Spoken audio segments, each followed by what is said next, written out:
Depuis le début des années 80, Nick Lunn se passionne pour le plus grand des mammifères terrestres, l'ours polaire.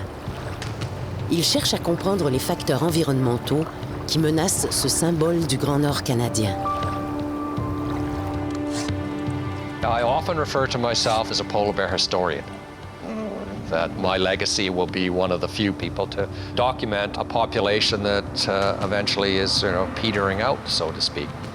But at the same time, I take a great deal of satisfaction that the research that has been done here and is continuing here has really got a message out that, hey, climate change is happening, and it's not just we're losing sea ice, who cares? We're now getting to something that, people care about. They care about polar bears, and they don't want to see polar bears disappear because of things that mankind might be doing.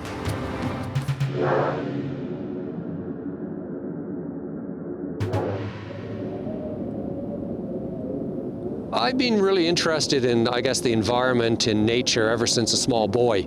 And one of the things I like to do is just go at dusk and look for animals. At the time, they happened to be deer and elk and stuff, so it wasn't polar bears at the time. But it's from an early age, I've just really been interested in the outdoors. So I can't really put a finger on when or what was the key thing. It's just something I've always been interested in from a young age. En 1981, Nick Lunn, alors étudiant à l'Université d'Alberta, déniche un emploi d'été pour assister le biologiste Ian Stirling, ce qui l'amène à Churchill, au Manitoba, reconnu comme la capitale mondiale de l'ours polaire. Depuis, 2 fois par année, Nick laisse derrière lui sa famille pour une période de 4 à 6 semaines et se rend sur le terrain documenter le comportement des rois blancs. Churchill is the area that I conduct my field work. The western Hudson Bay polar bear population comes ashore there during the summer. I come up to Churchill twice a year in the fall time, August, September, when the entire population is ashore. And I'm up here in Churchill again in February, March, when the pregnant females are now leaving the dens with their new cubs. Lorsque la banquise fond au début de l'été, les ours gagnent la terre ferme pour y attendre les nouvelles glaces. On retrouve 19 populations d'ours polaires à travers le monde, dont 13 au Canada. Située sur les rives de la baie d'Hudson, Churchill accueille la population d'ours polaires de l'ouest de la baie d'Hudson.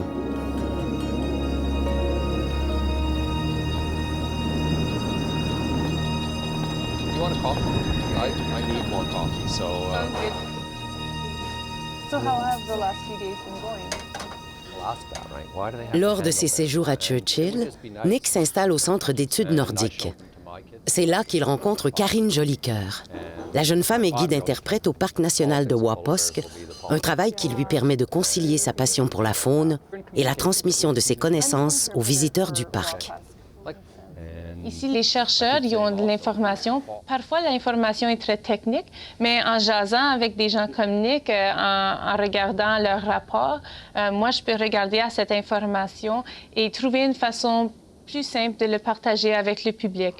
Et c'est sûr, les gens sont intéressés. Ils veulent savoir c'est quoi le nombre d'ours dans la population. Est-ce qu'ils sont en santé? Est-ce qu'ils sont en déclin? Toutes sortes d'informations comme ça. Si moi, je le sais, c'est vraiment que je l'ai pris des recherches comme celle de Nick.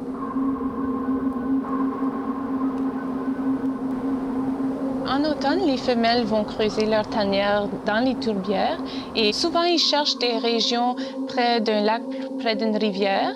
Donc, ils veulent creuser horizontalement dans la tourbe. Ils cherchent aussi une orientation pour que la neige va recouvrir le trou et va créer vraiment un bon isolant et aussi la chance d'agrandir la tanière une fois qu'il y a un grand banc de neige.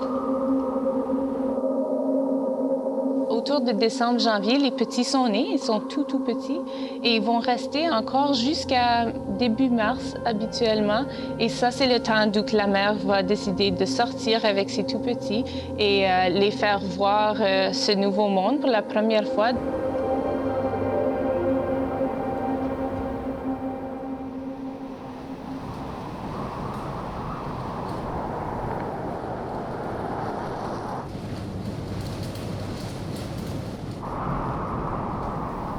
Hey, Bela.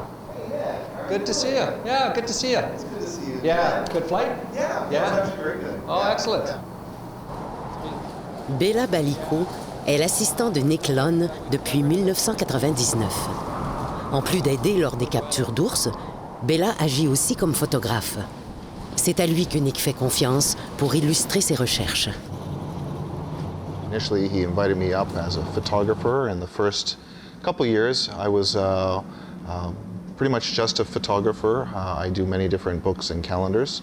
And right from the very start, I was more than happy to get my hands dirty, get in there and start working on the animals. That, of course, each year that I had worked with him, I just gained more and more experience until eventually I knew all the procedural work very, very well, and I very much became his assistant as well as a photographer.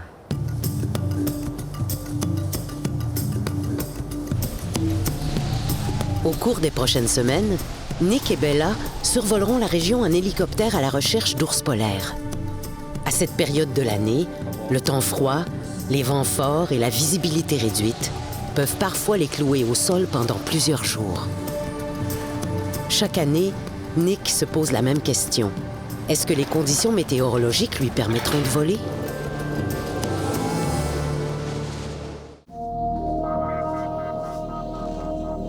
Aujourd'hui, le temps est favorable. Il sera donc possible de voler. Nick et Bella survoleront le parc national de Waposk à la recherche de femelles qui ont quitté leur tanière pour rejoindre la banquise où les mâles ont passé l'hiver. Well, Karen, hopefully we have a good day. And, Yeah, I wish you a good day anyways. Oh, thank you. I'll open the door for you guys. Thanks very much. And we'll La banquise, la glace sur la baie du Son, c'est vraiment l'habitat naturel des ours polaires. Lorsque la glace fond, ces ours sont forcés de venir sur Terre. Et donc, les mâles vont rester près des côtes. Les femelles vont souvent rentrer un peu plus à l'intérieur des terres. Pour quelques raisons, mais une des plus grandes, c'est de s'éloigner des mâles parce que les grands mâles pourraient être prédateurs des petits.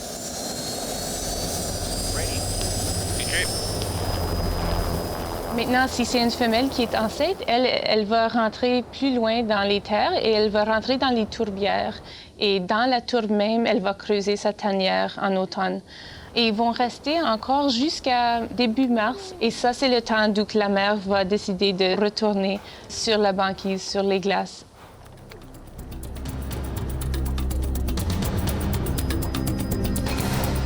La zone de recherche s'étend sur des centaines de kilomètres carrés. Repérer un ours blanc dans un décor enneigé n'est pas une tâche facile.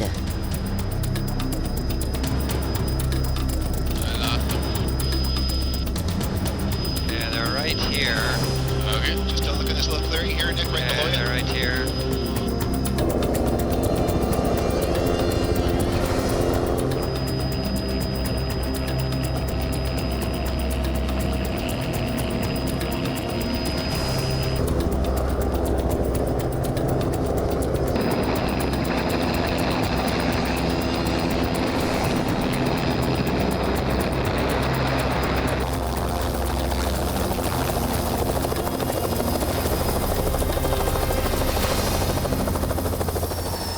Dès que la mère est endormie, Nick peut s'approcher des oursons et les anesthésier.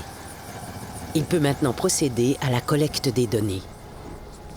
Depuis 1983, Nick compile les informations sur la population d'ours polaires de l'ouest de la baie du Son dans une banque de données unique au monde. Hi. You guys look kind of big today. You look like the biggest cubs we might have caught. We take a variety of samples and measurements, and we do those year in and year out, which allow us to make comparisons over time, not only from bears in a particular year, but between individual over time. So a bear we catch in the 80s, if we catch it now, we can look at, say, contaminant levels. Are they going up? Are they going down? Are they the same? What did you say? 25. You're miles off. 30.5. Holy cow! Excellent. 30 pounds for one of the twins, that's pretty heavy. I mean, I think the heaviest one I can remember catching was 35 pounds. These are good-sized cubs, considering the ones we've caught so far being 17, 18, 20, 22. I mean, these ones almost 10 pounds heavier.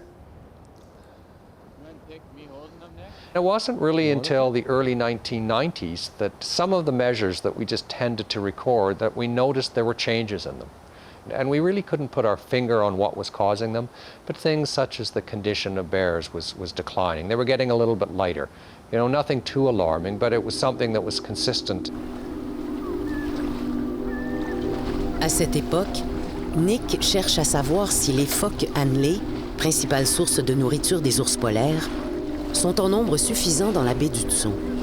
Suite à de nombreuses recherches, il apparaît évident que l'amaigrissement des ours n'est pas dû à la quantité de nourriture disponible. It was also about that time as well that Mount Pinatubo in the Philippines erupted, and that was in 1991. And the net effect was cooling throughout the Arctic in 1992. And we noticed that in that year, the bears came ashore in really good shape. They had lots of fat on them, and you know, the weights had gone up. So all of a sudden, our data showed a little blip where things improved all of a sudden. Ces résultats amènent Nick à suspecter les changements climatiques. Mais de quelle façon le réchauffement agit-il sur l'environnement? Se peut-il que les glaces soient affectées? Ces questions demeurent sans réponse pendant de nombreuses années. It's nice to see that there's still bears that are in really good shape coming out of the denning area in March and have nice, big, fat cubs. Unfortunately, these used to be the norm back in the 80s and so on, and early 90s, and now they're more of a rarity. So it's nice that they're still capable of doing it. It is like a Twilight Zone day. Nice weather, warm, nice female in really good shape.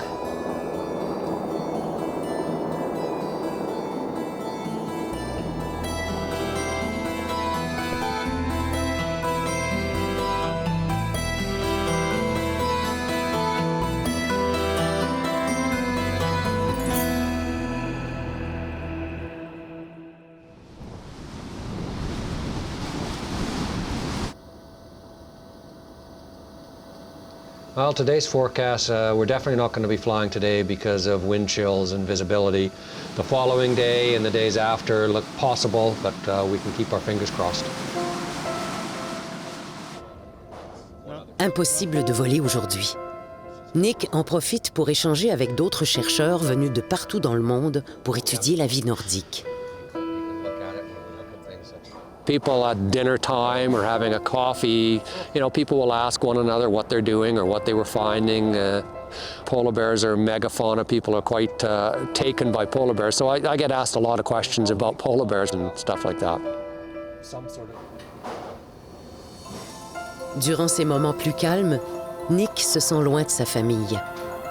Père de 2 jeunes enfants, il cherche à leur parler le plus souvent possible.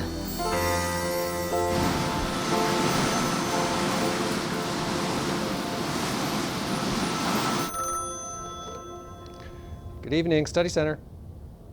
If I know my wife and kids are at home, I will do my best to call every night. And to me, that's important. My kids are young. I mean, it's important for them to talk to me and know that I care. And so it's a very important part of my day is being able to talk to my family at night. Yeah. Love you very much, Jeremy. Bye-bye. Dehors, le blizzard fait toujours rage. Le temps presse. Nick ne dispose que d'une trentaine de jours pour recueillir les précieuses données.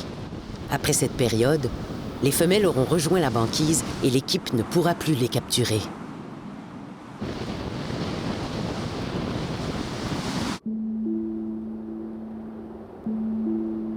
Après une nuit de tempête, le soleil brille sur la communauté de Churchill. Nick et son équipe pourront poursuivre la recherche des femelles et de leurs petits. À cette période de l'année, les habitants de Churchill vaquent à leurs occupations sans trop craindre de rencontrer des ours polaires. La situation est différente en été, à la fonte des glaces, alors que les ours rejoignent le rivage. Les agents de conservation doivent veiller à ce que les ours blancs ne s'approchent pas trop près des habitations. Et je les agents de conservation font très attention que les ours ne rentrent pas dans le village. Donc, ils sont constamment en train de se promener autour. Et s'il y a des ours dans la région, ils vont tenter de les faire peur avant qu'ils rentrent dans le village où les gens se promènent à pied. Et donc, on a très rarement maintenant des ours dans le village même, mais beaucoup d'ours qui se promènent à l'extérieur.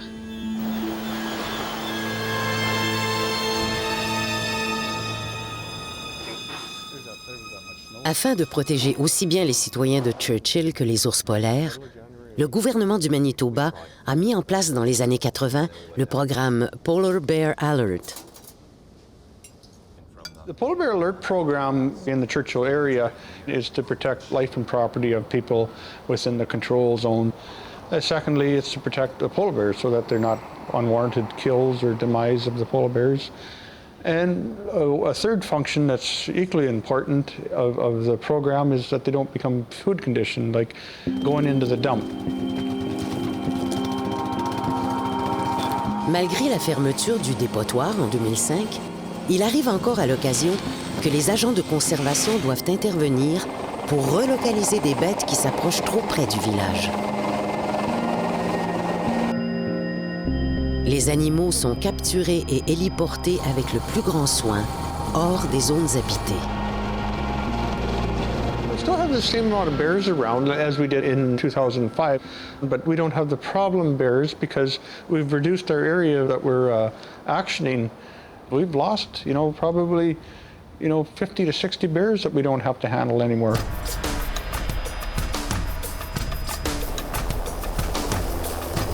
Depuis le début de la journée, l'équipe de Nick est en vol à la recherche d'ours polaires.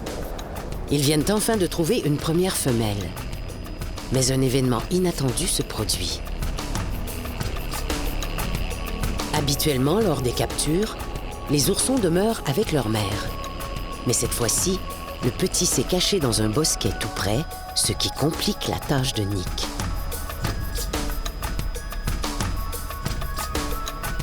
Nick's preoccupied with keeping the cub's attention on him, and I'm going to sneak in behind with the noise of the helicopter. The cub won't hear me, and I'll be able to put the lasso around his neck, capture him.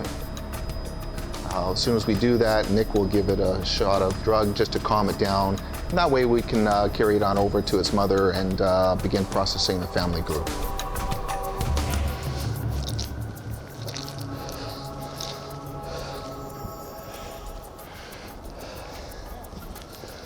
Whew.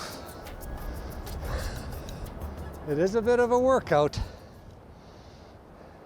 One of our concerns with the declining condition of bears is that females are in too poor condition and they run out of resources and can't provide for their cubs. We're seeing a decrease in cub litter size, in cub weights, cub survival, and one of the thoughts is that they may be running out of fat reserves to produce milk for the cubs, so we always like to check if at this point when we catch them whether they're lactating or not, and she is, so she's still got some reserves anyway for her cub, and hopefully they'll make it out onto the sea ice.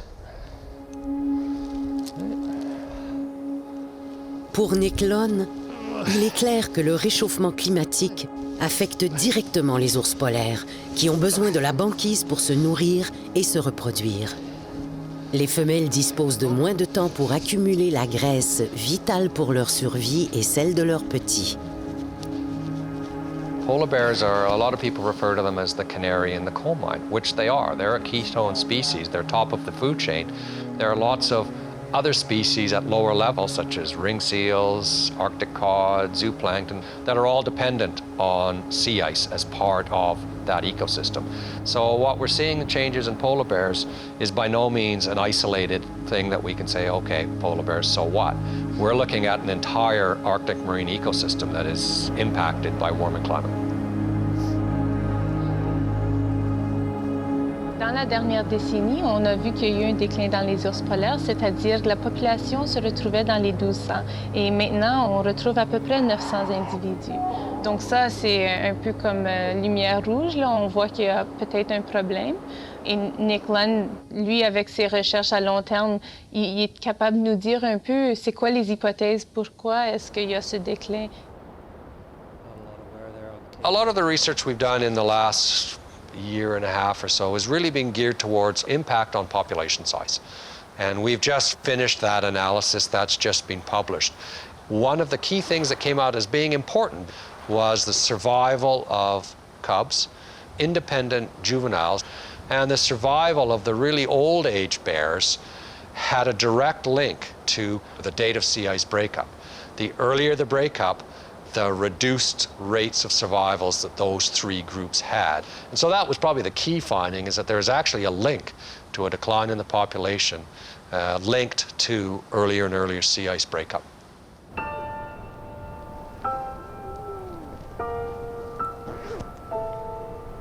The work that I do, photographically speaking, is of great importance because really what I feel that I'm doing now is I'm documenting the extinction of a species. And that's just on the changes that we've seen over the last few years.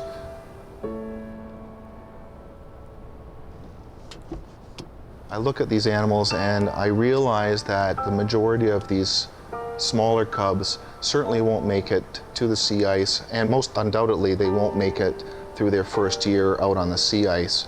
So I'm photographing these animals, and I know fully well that many of them I'll never see again. And it's really heartbreaking when you see that.